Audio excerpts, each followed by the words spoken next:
sejujurnya rasanya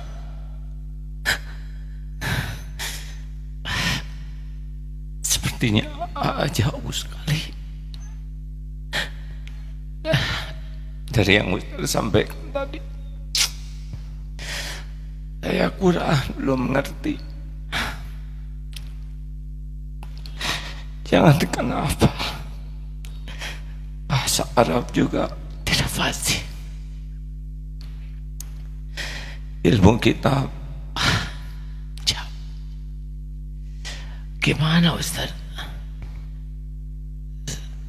Nggak kepikir punya posisi seperti sekarang ini. Tapi kalau kriteria ulama seperti tadi,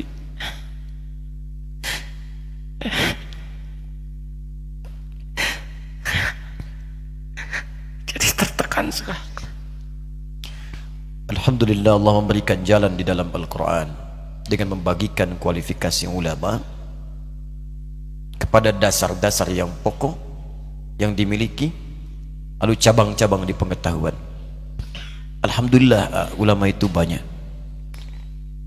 Yang gak hafal Quran ada ulama dah hafal Quran.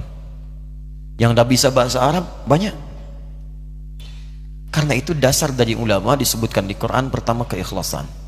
Iqra bismi rabbikal ladzi khalaq. Artinya Allah membuka peluang pada setiap orang untuk jadi ulama sepanjang dia mau ikhlas. Kedua, tafaqquh fid din, Quran surah ke-9 ayat 122. Dia mau belajar. Gak harus menguasai semua ilmu. Tidak. Apa yang kita ingin ajarkan itu yang kita dalami. Sepengetahuan kami demikian. Saya pernah dinasehati profesor kami saat di Libya. Semoga Allah muliakan beliau. Nah, kata beliau, kalau engkau belajar satu ilmu dan engkau dalami, titiknya begini. Tapi kalau engkau ingin kuasai semuanya, maka beliau membuat lingkaran. Engkau tidak akan mendapatkan apapun, kosong. Itulah hikmahnya Allah jadikan bahkan para imam mazhab ada 4. Karena ternyata setiap 4 itu melengkapi satu dengan yang lainnya. Kenapa Luqman disebut dengan Al-Hakim? Karena ilmunya memang ilmu hikmah. Gak ada yang lainnya. Luqman bukan ahli fiqih, Luqman bukan ahli tafsir, tapi belajar hikmah dipraktekkan. Saking dihormatinya, diapresiasi oleh Allah, diabadikan namanya dalam Al-Quran surah ke-31, surah Luqman. Imran bukan ulama, Imran orang soleh, tapi menyiapkan anaknya Maryam dekat dengan Allah. Fokus ibadah, satu passion. Diberuntungnya turun ayat kata Allah, wa ma kana al-mu'minuna liyanfiru kaffah. Tidak semua orang mesti berperang, semua berjihad. Ada pahala besar yang akan aku turunkan. Ya, falaula nafara min kulli firqatin minhum ta'ifah liyatafaqahu fid din. Hendaklah ada sebagian orang yang ingin bertafaqquh fid din. Ad-din itu Islam. Quran surah ketiga ayat 19. Inna dina indallahil Islam. Islam pun dibagi lagi di hadis Muslim. Ya, pertama, al-Islamu an tashhada an la ilaha illallah wa anna Muhammadar Rasulullah. Orang Islam itu bersyahadat, syahadat ada ilmunya.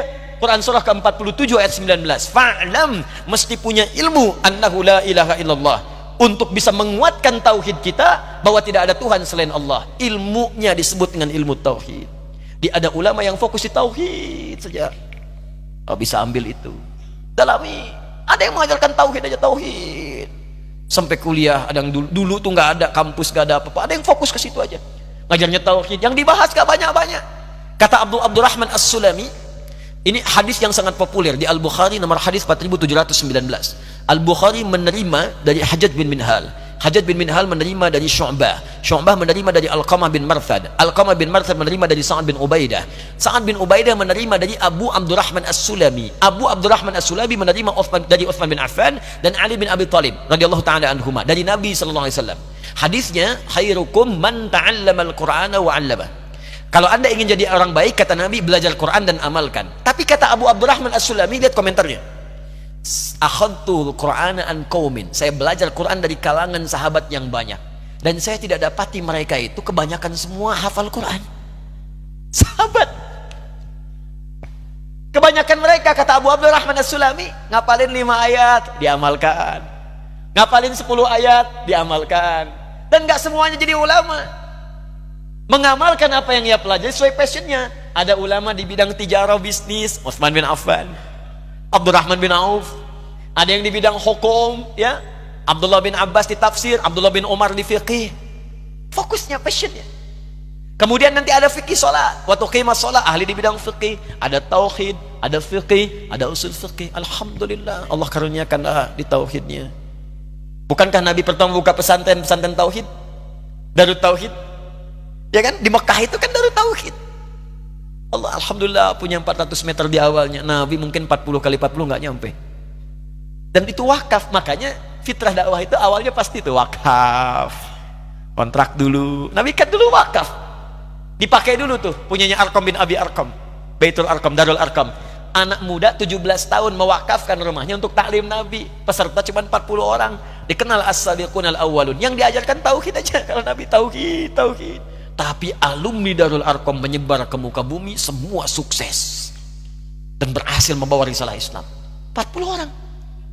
Hebatnya di situ. Kalau ikhlas, dekatkan oleh Allah. Datang Abu Bakar, bagian donaturnya. Datang Utsman lagi, dikenalkan orang-orang hebat. Maka di situ jadi donasi kuat.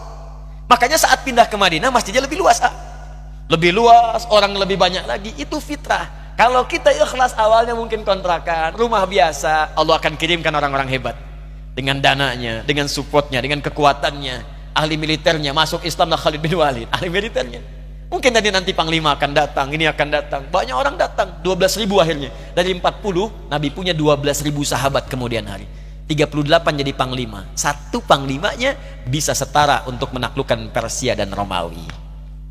Alhamdulillah, syukuri. Mau fokus di tauhid, fokus di hikmah, silahkan. Mungkin kami yang di fiqih, ada yang di Quran, ya fokus dan saling melengkapi.